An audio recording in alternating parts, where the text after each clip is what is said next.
living in the moment.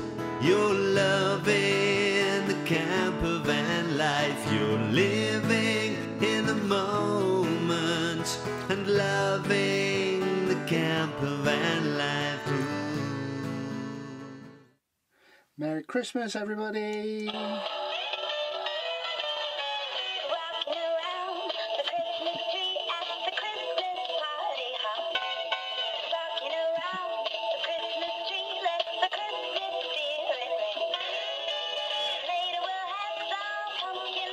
Okay, that's enough of that. Merry Christmas, everyone. Thanks for all the new subscribers that have come along this year. I think I looked the other day and it was over 1,200, so that is absolutely amazing. Thank you very much for coming and joining us, and hopefully you'll stay to see all Nina's new adventures. Didn't really know what to do this year because last year I did all the elf thing and everything, and I just haven't had any time. We've been so busy. So this is it. We've turned Nina into a grotto again, and I'm going to sit and have a quick chat to you, and then I've got something else for you in a minute, so stay tuned for that. Yeah, so what happened this year? Loads, tons. Started off not very well, if you remember. We lost our Lily, so that was quite sad, and yeah, we've missed her a lot this year, and Sid especially, because she was like a mum to him. So, so happy Christmas, Lily, wherever you are. And we also lost Cheeks this year, our parrot. He was about 7, 8. He was basically brought to our front door one day and apparently lost.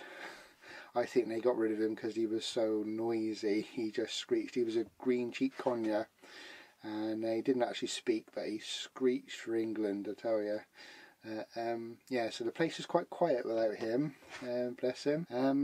So yeah, so we've got a lot of our little furries to remember this year. Otherwise, we've had lots of good things happening, really. What else happened? I got my Mavic this year, that's over there. So hopefully we can do some more next year with that. I didn't do an awful lot with it this year, but hopefully next year I'll get more camping in and we'll do a little bit more with the Mavic. We've got Pixie. Betty Belingo died, and we ended up getting Pixie, and Pixie's brilliant. We love Pixie. We just filled her up today to go off doing our visiting over the week. This is our only week off we get every year. We don't get any time off during the year at all, so we really look forward to our Christmas week off. So yeah, we're really looking forward to that. What else has happened? Oh, of course, a couple of weeks ago the field thing came up. We had the email saying the field's been sold. We did find another one. We've been looking for loads, and we've looked at a few, but we did find one we thought would fit the bill. But that sadly didn't work out, so we're still looking at the moment. What else has happened? Oh, my cameras have been doing really well. There we go. Do you see that? Right, just looking at my thing down there. Yeah, these have been doing really well. I've sold quite a few of them on eBay. People like them. I got some good feedback for them, and yeah, they're doing quite well. They're really sort of. I love mine, you know, I use this one all the time. Can you see yeah, you can see all the LEDs lighting up there. Yeah, they're really good. So I shall carry on doing these in 2018, and I'll probably do some different variations of it as well. So yeah, so they're going well, so keep an eye on my videos, and I will put links down to the eBay auctions as and when they happen, if anybody's interested. Shameless product advertising there. But yeah, no, people love these things, and I've got to say I love mine as well. So yeah, yeah, so it's been quite a year really. We got a fair bit of camping in. We had the Eastnor camp, which I really enjoyed. I didn't manage to go to the second one. I did book it, but I couldn't go in the end because we had so much work on. So of course during the summer and the end of summer we get all the pet sitting sort of jobs and everything because everybody else is going on holiday. So so Jem was off pet sitting and I had to stay home and look after ours. So I didn't go to that Eastnor one, but the first one I really enjoyed. That was the one where I had my truck here. Don't know if you can see that. Going around with the camera, if you remember. I was doing FPV with it. That was good. And of course we had the Ashen Plains camp and everything, which was completely wet, and I lost my keys in the woods. That was trying. So yeah, there was that. And what other campers? We've done a couple down the field, I know. Did we go anywhere else this year? Oh, we did Bracelands at the beginning of the year. Yeah, back in January. I only did the one night, and Rick and Austin went for the 2 nights, and I missed out on the telescope stuff.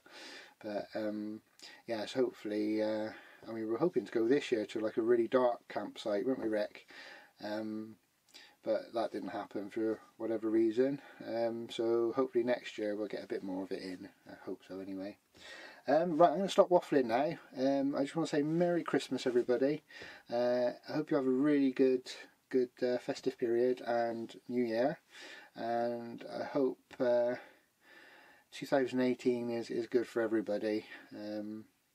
We've had some trying times lately, politically and otherwise. And it's about time we all had a bit of the good stuff, I think. So hopefully that's coming in 2018. So right, I'm going to do something a little bit different here. I mean, every now and then I try to write a little bit, and I've written a short story, and I was just going to read that to you. It's something a bit different to what I normally do. So it's a story I've written. It's only a short story. It shouldn't take too long to read out to you. You might recognise a couple of the characters in it. So it's 3 pages of big writing. So you have to excuse me if I'm looking down here. I can't remember it word for word, so I'll read it off the paper. Okay, so this is called The Assassin, a Children's Bedtime Story by Damon Cannard. Once upon a time, there was a dog. At first glance, there was nothing unusual about the dog, except for maybe a tiny scar underneath his eye. Hidden amongst the tiny strands of fur that lived there. Nevertheless, it was a scar, which may or may not be unusual, or relevant. Let's just say he appeared quite normal at first glance.